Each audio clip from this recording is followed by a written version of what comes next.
racing fans. My name's Donald Chrisman. I was a member of the McCabe crew in the 80s and 90s.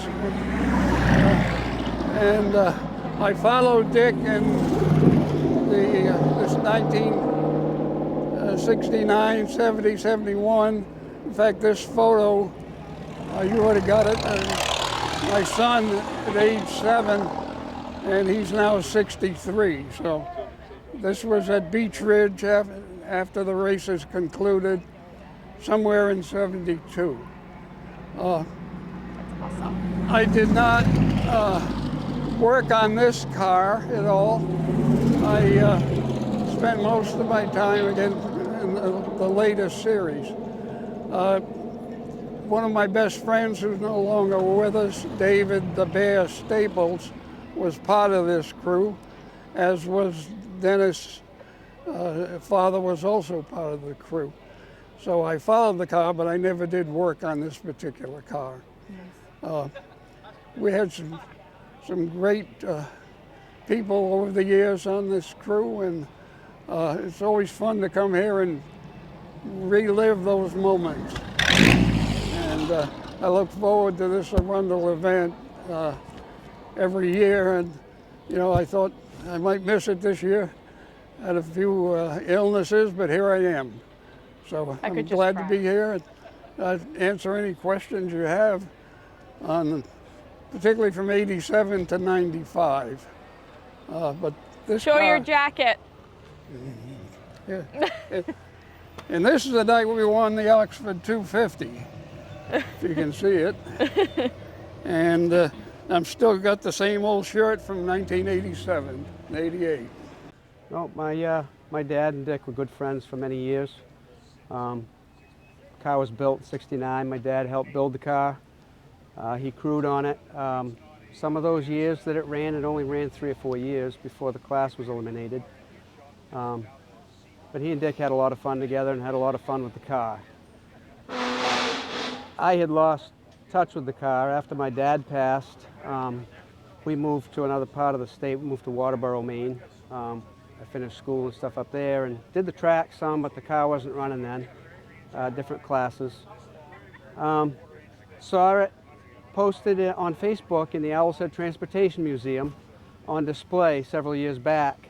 And Steve Pellerin had done a restoration on it after he dug it out of the woods. So I knew at that point that somebody had done something with the car, and I was always hoping that they had, because I knew it was sitting somewhere and it should be out.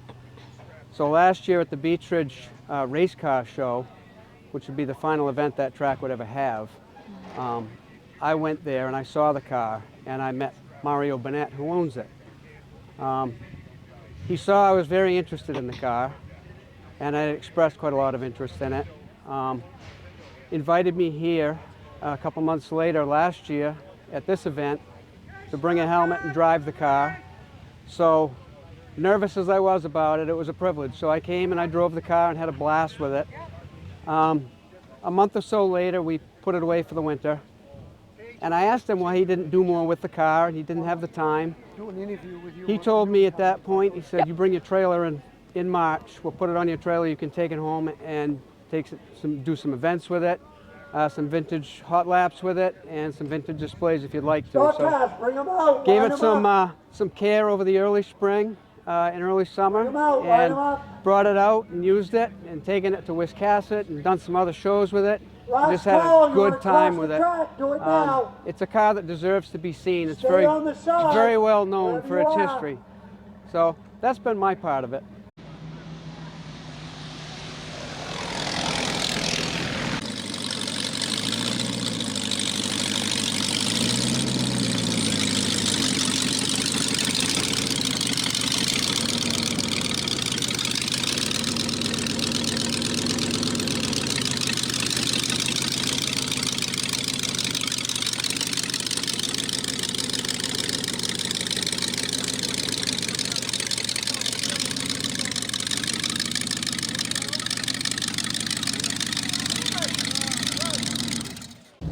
Hi everyone, I'm here with Alan Gassett, and he actually used to race at at Arundel Speedway, Beach Ridge, Wisconsin, just a little bit of everywhere. So we're going to be learning a little bit about his time racing here, when he raced here, what did he race here, and that type of thing. So we look forward to talking with him. So, what year did you race here? Well, 73 and 74. 74 was the last year that it was open. And that's the time I ran the most. Okay. My brother Charlie raced with me, and Gary Pulsifer, and some of the Johnson boys from Beach Ridge. Awesome, awesome. What kind of car did you run here? We had two. We had a 64 Ford full size and a little Fairlane. Nice. Yep. And what? And you were number 62, I'm assuming. No, 04. 04. Okay. I think I've seen some pictures of it in the pit over here. Yep. That's awesome. So what brought you here? We did have a 62. I forgot. The yellow one. That's all right. Nice. What brought me here? Well, my home track was Beach Ridge. Okay. Because Homer Drew drove the original car, and Larry Tangway. Yep. And then it was closest one for us, and we used to race Saturday nights at Beach Ridge, and they was open Sundays here at that time. Okay. And we'd come down here Sunday afternoon and do the double weekend. Nice, nice. Yep. So you'd race two days. A lot of weekends, yeah. Nice. Yep. Awesome. Yep. So In fact, three one weekend. We raced Beach Ridge Saturday night, got wrecked, stayed up all night, worked on the car, came back here Sunday afternoon, and it was a double race at Beach Ridge. We was back here Sunday night, right on the trail and right over there. Yep. So did you and your brother take turns driving, or? Sometimes, but then we had two. We had two of them here at one point. Yeah, two cars. Yep. Nice. Yep. Awesome. So yeah, Great. 74 was the last year, and it looked totally different than it does now. Yeah. It was fun. It was, Awesome. it was a nice place.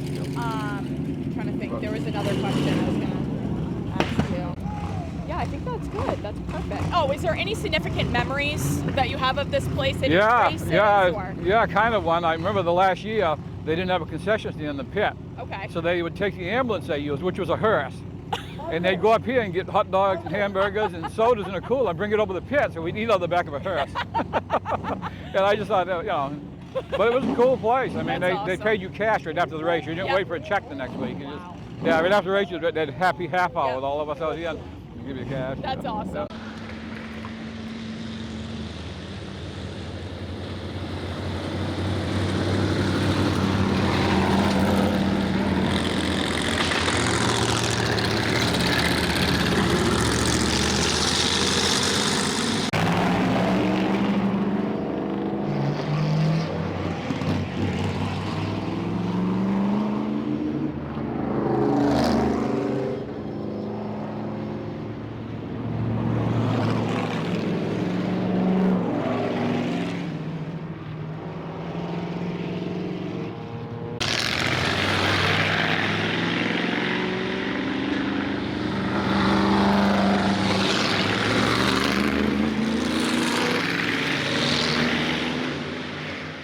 Hey, I'm Jim Libby. I'm running for governor in 2026. I'm happy to be here at Arundel Speedway. The reason I'm here is because my father, Bob Libby, and my uncle Phil, and many of my other relatives, including my mother, actually raced at pretty much every speedway around, including the Speedway. My father, when he was the head of the Maine State Stock Car Association, he sanctioned the first race here at Arundel, and so I'm really pleased to be back here with a lot of friends and having a lot of fun. We would like, as a candidate for governor, to try to protect our heritage industries, and that includes right here, and it includes all the racetracks in Maine.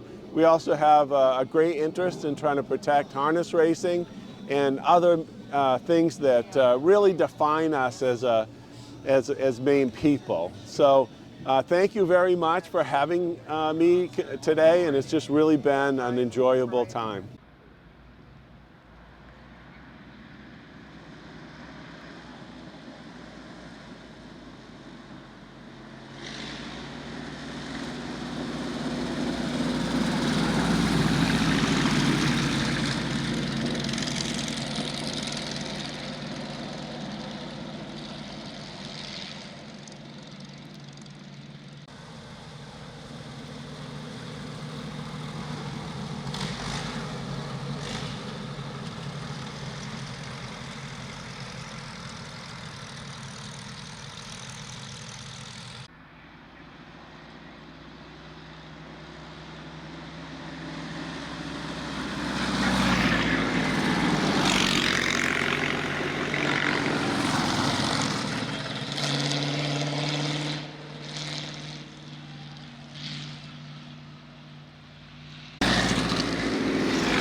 Well, funny story, one of my relatives actually bought Wiscasset Speedway back in 2012, and I remember my dad mowing the infield, and the grass was knee-high, of course, and it made me wonder how many racetracks never opened back up across the state, and that's when my journey of being a racing historian began, and I founded and created Maine's Lost Speedways to document Maine's racing history, and we got a lot of it.